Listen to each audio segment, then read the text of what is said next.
So, ngayon, hydrodrawing muna natin. Subject natin ngayon ay si Albert Einstein. Sino nga ba si Albert Einstein? Siya yung lolo ko. Pero wala siyang pinamana sa aking galing. Okay, si Albert, kilala natin siyang ano ba? Napaka-influential scientist of all time.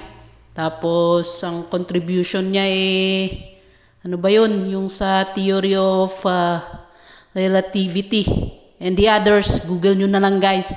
Ngayon gabi, magbibigay ako ng technique regarding sa mga nagtatanong, may mga nag-PM sa akin, kung paano daw ba simulan. So ngayon, kung paano simulan, mag-start tayo sa ABC.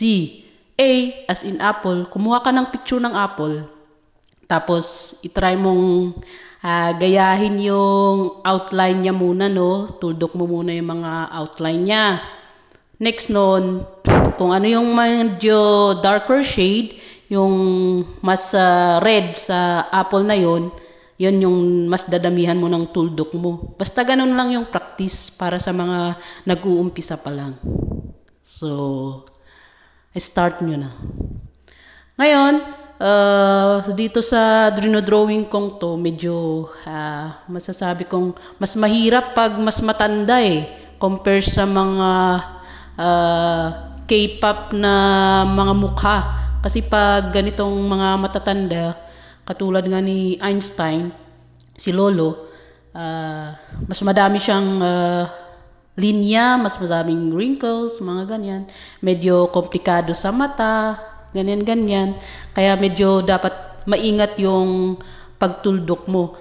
Isipin mo na lang kung maliit yung outline, yung image, yung form na create mo. Tapos pagdating doon sa mata, kung magkakamali ka ng 3 tuldok, magkakaroon ng impact doon sa kabuuan ng image na ginagawa mo. So medyo maingat nga lang siya. And actually, itong picture na ito, hindi ko pa siya natapos. Itutuloy ko na lang if ever may time ulit. Ngayon, so yun muna for now. Thanks sa pakikinig. Bye-bye!